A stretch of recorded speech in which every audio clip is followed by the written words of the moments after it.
नमस्कार मित्रांनो. Bank of बडोदामध्ये एक अपॉर्च्युनिटी उपलब्ध झालेली आहे. 330 व्हॅकन्सीज बँक ऑफ बडोदामध्ये उपलब्ध आहेत. बँक ऑफ बडोदाबद्दलची जास्त माहिती मी तुम्हाला देत नाही आहे, कारण ती आपल्याला बऱ्यापैकी माहिती आहे. 19 ऑगस्टपर्यंत आपण ॲप्लिकेशन देऊ शकतो. ॲप्लिकेशनची तारीख ऑलरेडी सुरू झालेली आहे. आपण जेव्हा त्यांच्या वेबसाईटवर जातो, मी ही लिंक तुमच्याबरोबर शेअर करतोय. आपण जेव्हा त्यांच्या वेबसाईटवर जातो, तेव्हा तुम्हाला हे recruitment of professionals on contractual basis to in various departments advertise number हा आहे. याच्यामध्ये 5 वर्षाचा कॉन्ट्रॅक्ट असणार आहे आणि तो 5 वर्ष पुढे एक्सटेंड करता येईल. म्हणजे टोटल 10 वर्षांची तुमची अपॉर्च्युनिटी इकडे मिळू शकते. आणि अतिशय महत्त्वाची गोष्ट, हे सगळं सुरू करायच्या आधी तुम्ही ज्या यूट्यूब चॅनलवर तुम्ही हा व्हिडिओ पाहताय, त्याला अवश्य लाईक करा, कॉमेंट करा, शेअर करा, सबस्क्राईब करा. कारण अशा प्रकारच्या इंडस्ट्रीमध्ये चाललेल्या घडामोडी, TCSने 12,000 काढणे, एम्प्लॉईज काढणे किंवा इन्फोसिसने 20,000 नोकऱ्यांची तरतूद या आर्थिक वर्षामध्ये करणे, यासारख्या बऱ्याच गोष्टी आपण या चॅनलवर कव्हर करतो आणि त्याचा जास्तीत जास्त फायदा मराठी मुलांना लवकरात लवकर व्हावा अशी ही अपेक्षा आहे. त्याचबरोबर या प्लेलिस्टमध्ये पण करिअरशी निगडीत ज्या काही घडामोडी घडत असतात, इंटरव्ह्यू कसे द्यायचे, प्रश्न काय विचारले जातात, कसे विचारले जातात, त्याला उत्तर कशी द्यायची वगैरे या प्रकारची सगळी चर्चा जी आहे तिकडे होत असते. तर यूट्यूब चॅनलला लाईक करा, कॉमेंट करा, शेअर करा, सबस्क्राईब करा, अजिबात विसरू नका. Coming back to the topic, या इकडे जेव्हा ॲडव्हर्टिजमेंट आपण क्लिक करतो, 30 जुलैला ॲडव्हर्टिजमेंट्स ऑनलाईन ॲप्लिकेशन सुरू झालेले आहेत. अप्लाय ऑनलाईन आपण सगळ्यात शेवटी पाहणार आहोत. इकडे क्लिक केल्यानंतर आपल्यासमोर ही ॲडव्हर्टाइजमेंट ओपन होते. मोठी ॲडव्हर्टाइजमेंट आहे. 30 जुलैला online registration of application starts आणि last date of submission of application and payment of fees 19 ऑगस्टपर्यंत आहे. पण ऑब्व्हियसली आपण जसं नेहमी म्हणतो, 19 ऑगस्टची वाट न पाहता लगेच तुम्ही अप्लाय करा. कारण इंटरनेटचे इश्यू किंवा कनेक्टिव्हिटी इश्यू किंवा बाकीच्या गोष्टींमध्ये शेवटच्या क्षणाची वाट न पाहता आपण सुरुवात लवकरात लवकर जर अप्लाय केलं तर आपला कॅन्डिडेचर तिकडे रजिस्टर होतं. त्याचबरोबर याच्यामध्ये अतिशय महत्त्वाची गोष्ट, आपण जोपर्यंत ॲप्लिकेशन फी सबमिट करत नाही, तोपर्यंत आपलं कॅन्डिडेचर हे ग्राह्य धरलं जाणार नाही. त्यामुळे तो अतिशय महत्त्वाचा मुद्दा त्यांनी इकडे मांडलेला आहे. त्यानंतर ह्या ज्या 330 व्हॅकन्सीज आहेत, याच्यामध्ये जे सुरुवातीला ते इम्पॉर्टंट नोट त्यांनी दिलेले आहेत, त्याच्यामध्ये मी जसं बोललो पेमेंट ऑफ फीज अतिशय महत्त्वाची. त्याशिवाय आपलं कॅन्डिडेचर ॲप्लिकेशन सबमिशन कंप्लीट मानलं जाणार नाही. त्याचबरोबर इलिजिबिलिटी क्रायटेरिया आपण आपला चेक करायचा आहे. कारण जेव्हा तो आपल्याला पुढे इंटरव्ह्यूसाठी किंवा एक्झामसाठी किंवा डॉक्युमेंट व्हेरिफिकेशनसाठी बोलवलं जाईल, तेव्हा आपलं रिजेक्शन नको व्हायला यासाठी. त्याचबरोबर जे कॉल लेटर किंवा ॲडवाईस किंवा जी कम्युनिकेशन आपल्याला बँक ऑफ बडोदा करेल, ते सगळं आपल्या ईमेल आयडी आणि मोबाईल नंबरवरच होणार आहे. त्यामुळे आपण दिलेला ईमेल आयडी आणि मोबाईल नंबर करेक्टच असला पाहिजे. त्यामध्ये जर काही चुकीचं असेल तर आपल्याला कोणतीही माहिती बँक ऑफ बडोदाकडून कळणार नाही, हे अतिशय महत्त्वाचा मुद्दा. त्यानंतर कॉल लेटर, इंटरव्ह्यू डेट्स, ॲडवाइसेस वगैरे तुम्हाला ईमेल आयडी आणि मोबाईल नंबर व्यतिरिक्त कोणत्याही प्रकारे पाठवले जाणार नाहीत. हार्ड कॉपी, पोस्टल वगैरे वगैरे. तुमचा जो क्वालिफिकेशन एक्सपिरियन्स आहे, तो post qualification experience below 6 months हा आपल्याला क्लेरिकल ग्रेड कॅडरमध्ये असेल तर तुम्हाला अजिबात ग्राह्य धरला जाणार नाही. म्हणजे समजा एखाद्या ही जी खालची तुम्हाला उदाहरण द्यायचं झालं तर ही व्हॅकन्सी आहे, department digital 20 vacancies, deputy manager product mass transit system. इकडे लिहिलं आहे मिनिमम 3 इयर्स ऑफ एक्सपिरियन्स. या 3 वर्षापर्यंत तुमचा जर 3 वर्षाचा अनुभव असेल आणि त्यापैकी 6 महिने जर तुम्ही जर क्लेरिकल कॅडरमध्ये काम केलं असेल, तर ते 6 महिने ग्राह्य धरले जाणार नाहीत, असं त्याचा अर्थ होतो. त्यानंतर इंडियामध्ये कोणत्याही ठिकाणी बँक जिकडे तुम्हाला पोस्ट करेल, तिकडे तुमची काम करण्याची तयारी असेल तरच तुम्ही अप्लाय करा, असं त्यांनी क्लिअरली सांगितलेलं आहे. तर या 330 पैकी 20 जागा ज्या आहेत त्या डिजिटल आहेत, त्या आपण पाहणार आहोत. त्यानंतर 310 जागा आहेत, त्याच्या पण MSMEमध्ये आहेत, त्या आपण नंतर पाहणार आहोत. पहिली जागा आहे deputy manager product mass transit system, vacancy 1, age 24 ते 34 असावं, bachelor degree in computer science और इन्फॉर्मेशन टेक्नॉलॉजी आणि minimum 3 years of experience in digital IT और BFSI. डिजिटल/IT इन BFSI. याच्यामध्ये जे मास ट्रान्झिट सिस्टमचे जे आहेत, त्याच्यामधला अनुभव असेल तर तुम्हाला जास्त फायदा होईल.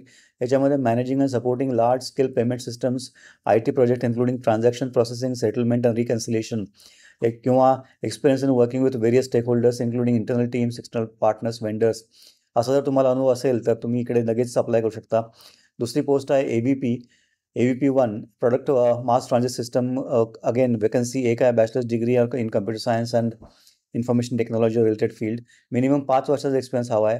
Deputy manager account aggregator vacancies 2, graduate masters in any discipline preferred, technical degree in BSc IT, BCA, MCA और BE BTech और any other equivalent degree. Minimum 4 वर्षाचा अनुभव आपल्याला हवा आहे. प्रिफर्ड कोण आहे, 6 महिने किंवा 1 वर्षाचा तुम्हाला जर अनुभव असेल अकाउंट ॲग्रिगेटर फ्रेमवर्क सेटअप करण्याचा, तर तुम्हाला प्राधान्य दिलं जाईल. Deputy manager product ONDC open network for digital commerce एक वॅकन्सी, मिनिमम 4 वर्षाचा अनुभव आपल्याला हवा आहे. BTech हवे आहे तिकडे. त्यानंतर डेप्युटी तुम्ही हे वाचून घ्या, तुम्हाला साधं सोपं आहे, तुम्हाला कळेल. जास्त व्हिडिओ मोठा करण्यामध्ये काही अर्थ नसतो. Deputy manager digital product PFM एक वॅकन्सी, 4 वर्षाचा अनुभव हवा आहे. Deputy manager digital product CBDC एक वॅकन्सी, मिनिमम 5 वर्षाचा अनुभव हवा आहे. AVP1 डिजिटल प्रोडक्ट CBDC एक वॅकन्सी, मिनिमम 7 वर्षाचा अनुभव हवा आहे. Deputy manager product mobile business application vacancy 5 वर्षाचा अनुभव आपल्याला हवा आहे. ABP product mobile business application एक वॅकन्सी, 10 वर्षाचा अनुभव हवा आहे. Deputy manager sales digital lending 10 vacancies आहेत, त्याच्यामध्ये मिनिमम 5 वर्षाचा अनुभव आपल्याला असला पाहिजे. त्याच्यापैकी जे मिनिमम 2 वर्ष जे आहेत ते डिजिटल लेंडिंग स्पेस किंवा डिजिटल अडॉप्शन सेल्स आणि इन्क्रीजिंग डिजिटल लेंडिंग पोर्टफोलिओ याच्यामध्ये काम करण्याचा अनुभव आपल्याला असला पाहिजे. बाकीच्या 300 वॅकन्सीज ज्या आहेत त्या assistant manager MSME sales 300 vacancy, minimum 22 ते 32 वर्ष वय. Mandatory qualification bachelors degree any discipline, preferred post graduation degree MBA PG DM. Certification तुमच्याकडे असतील MSME फायनान्सचे किंवा क्रेडिट रिलेटेड प्रोग्राम्सचे, एक्झाम्पल IIBF NISM एक्सेट्रा, तर तुम्हाला प्राधान्य दिलं जाऊ शकतं. मिनिमम 2 वर्षाचा अनुभव आपल्याला असला पाहिजे ॲसेट सेल्सचा, preferably MSME loan products within banks और NBFCs और financial institutions operating in India. त्यानंतर हे जे बाकीच्या डिपार्टमेंट रिस्क मॅनेजमेंट जो आहे त्याच्यामध्ये वॅकन्सीज 10 आहेत. Deputy manager third party vendor risk management specialist outsourcing risk 2 vacancies, 3 वर्षाचा अनुभव हवा आहे. Third party vendor risk AVP management specialist outsourcing risk 2 vacancies, 5 वर्षाचा अनुभव हवा आहे. Deputy manager group risk management 2 vacancies, minimum 3 वर्षाचा अनुभव हवा आहे. AVP1 group risk management 1 vacancy, minimum 5 वर्षाचा अनुभव हवा आहे. Deputy manager cyber security risk 1 वर्षाचा अनुभव हवा आहे. 1 वॅकन्सी आहे, मिनिमम 3 वर्षाचा अनुभव आहे. त्याच्यामध्ये bachelors degree in cyber security risk IT computer science information system engineering याच्यामध्ये तुम्हाला जर हे सर्टिफिकेशन तुमच्याकडे असेल, CISSP, CISM, CRISC वगैरे, तर तुम्हाला प्राधान्य मिळेल. हे जे सर्टिफिकेशन होतं CISSP हे मी केलं होतं. आत्ता सध्या ॲक्टिव्ह नाही आहे, पण 2012 ते 15 या कालावधीमध्ये मी CISSP सर्टिफाईड होतो. त्याचा खूप चांगला फायदा करिअरमध्ये होतो, हे लक्षात घ्या. त्यानंतर AVP cyber security risk 2 vacancies, experience of minimum 5 वर्षाचा असला पाहिजे. तर अशा ह्या प्रकारचे हे जे रोल्स अँड रिस्पॉन्सिबिलिटीज त्यांनी ॲनेक्शनमध्ये दिलेल्या आहेत, याचं रिझर्वेशन इन पोस्ट पण गव्हर्नमेंट नॉर्मनुसार त्यांनी दिलेलं आहे, ते अवश्य वाचून घ्या. त्यानंतर नोट्स दिलेले आहेत. त्यानंतर रिलॅक्सेशन जे अप्पर एज लिमिटचं आहे ते गव्हर्नमेंट नॉर्मनुसार आहे. रिम्युनरेशन हे प्रत्येक पोस्टनुसार आणि तुमची सध्याची सॅलरी काय आहे, last drawn salary, overall suitability, qualifications, experience याच्या आणि मार्केट बेंचमार्क याच्यावर तुम्हाला दिली जाईल. Location of posting bank of बडोदाच्या रिक्वायरमेंट जे असतील फ्रॉम टाईम टू टाईम त्यानुसार तुमचं पोस्टिंग होईल ऑफिस अँड ब्रँचमध्ये इंडियाच्या कोणत्याही. नेचर ऑफ एम्प्लॉयमेंट ही 5 वर्षाची contractual officer on contractual basis OCB आहे आणि 5 वर्षानंतर तुम्हाला एक्सटेन्शन मिळू शकतं 5 वर्षाचं. मॅक्सिमम कालावधी जो कॉन्ट्रॅक्टचा आहे तो 10 वर्ष असू शकतो आणि 60 वर्षाच्या वयापर्यंत तुम्ही हे करू शकता. याला काही अर्थ नाही, कारण तुमचं एज जर लिमिट त्याने दिलेलं असेल, समजा मी 34 वर्ष जरी लागलो इन केस, 24 ते 34 हे वयोमर्यादा ज्या पोझिशनसाठी आहे अशामध्ये सिलेक्शन झालं तरी 34 + 10 44 वर्षापर्यंत माझं काम कंप्लीट होईल. त्यामुळे हे 60 वर्षाचं काय त्याला पॉईंट नाही आहे. ॲप्लिकेशन फी ही ₹850 आहे फॉर जनरल EWS आणि OBC कॅन्डिडेट्स आणि ₹175 आहे SC, ST, PWD, ESM ex serviceman आणि वुमन यासाठी. हे एक अतिशय महत्त्वाचं आहे. Payment fee, application fee submit केल्याशिवाय आपलं कॅन्डिडेचर हे ग्राह्य धरलं जाणार नाही. ॲप्लिकेशन फी सबमिट केल्यानंतर त्याचा जो रेफरन्स नंबर असेल तो नोट डाऊन करा आणि ॲप्लिकेशन सबमिट केल्यानंतर त्याची प्रिंटआउट PDF कॉपी पण आपल्याकडे जरूर ठेवा. त्याच्यामध्ये क्रेडिट हिस्ट्री पण तुमची जी आहे ते सिबिल स्कोर जो आहे त्यांचा हेल्दी क्रेडिट हिस्ट्री असली पाहिजे आणि मिनिमम सिबिल स्कोर हा 680 किंवा above at the time of joining असा असला पाहिजे. तुमचा आत्ता जरी कमी असेल तर तुम्ही जे काही तुमचे लोन्स वगैरे असतील किंवा डिफॉल्ट असतील त्याच्यावर काम करून जेव्हा तुमचं जॉईनिंग असेल तोपर्यंत तुमचा जो सिबिल स्कोर आहे तो 680 असावा, असं त्यांचं क्रायटेरिया इकडे आहे.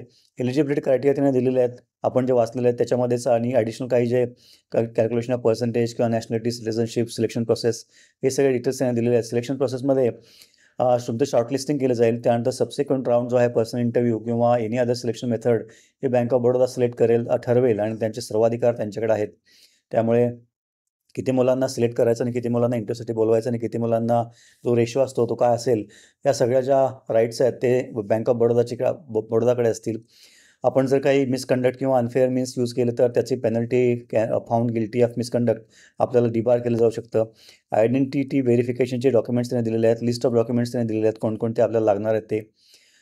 त्यानंतर हाऊ टू अप्लाय कसं करायचं ते आपण पाहणार आहोत. अप्लाय करण्यासाठी जेव्हा आपण इकडे या अप्लाय ऑनलाईन क्लिक करतो तेव्हा आपल्याला हे पेज ओपन होतं. याच्यामध्ये तिन्ही ऑप्शन्स आहेत. Digital department contractual 20 positions, MSME department contractual 300 positions, risk department contractual 10 position, अशा 300 पोझिशन्स आपल्याकडे आहेत. समजा मी जर MSME डिपार्टमेंटचं क्लिक केलं तर रजिस्टर केल्यानंतर आपल्याला या सगळ्या ज्या पोस्ट आहेत त्या भरल्यानंतर मग पुढची जी प्रोसेस आहे ती आपल्याला ओपन होईल. त्यानंतर guidelines for filling online application त्यांनी दिलेले आहेत. तुमचे जे PDF स्कॅनिंग वगैरे असेल त्याचे डिटेल्स दिलेले आहेत.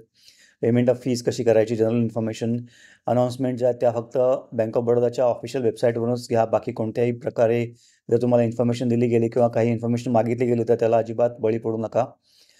यानंतर प्रत्येक पोस्टच्या रोल्स अँड रिस्पॉन्सिबिलिटीज आणि डिटेल्समध्ये दिलेले आहेत. डेप्युटी मॅनेजर प्रॉडक्ट मास ट्रान्झिट सिस्टम, रोल समरी, की रिस्पॉन्सिबिलिटी, आणि हे प्रत्येक रोल्स त्यांनी दिलेले आहेत. ते तुम्ही अवश्य पाहू शकता.